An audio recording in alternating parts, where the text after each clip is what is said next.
3,50,000 ശമ്പളം കൈകൊണ്ട് വാങ്ങുന്ന ആ ചെറുപ്പക്കാരൻ വാപ്പ ചെറുപ്പത്തിൽ അറ്റാക്ക് വന്ന് മരിച്ചുപോയതാ. ഉമ്മയാണോ അവനെ വളർത്തിയത്?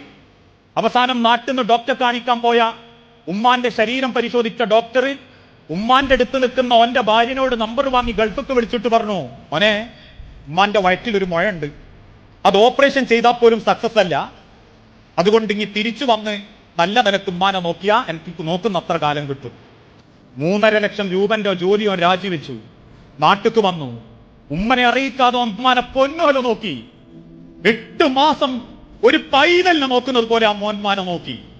അവസാനം ഇക്രവ് ഹോസ്പിറ്റലിന്റെ ICUവിന്റെ ഉള്ളിൽ അവസാനത്തെ ശ്വാസത്തിന്റെ പെടച്ചിലിന്റെ മുൻപ് ആ ഉമ്മ പറഞ്ഞു, എനിക്കിന്റെ മോനെ ഒന്ന് കാണണം.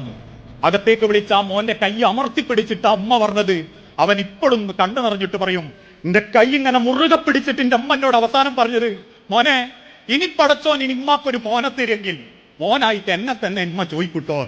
അതും പറഞ്ഞിട്ട് എന്റെ അമ്മ എന്റെ കൈമൊന്ന് മരിച്ചു പോയത്. എന്നിട്ട് ഓൻ പറയുന്നൊരു വാക്കുണ്ട്, 3,50,000 അല്ല, 3,50 കോടി ഉറുപ്പിനേക്കാൾ അവസാനം എന്റെ അമ്മ പറഞ്ഞ ആ വാക്ക് മതി എനിക്ക് ഈ ദുനിയാവിൽ ഒന്നും പേടിക്കാണ്ട് ജീവിക്കാൻ. മതി.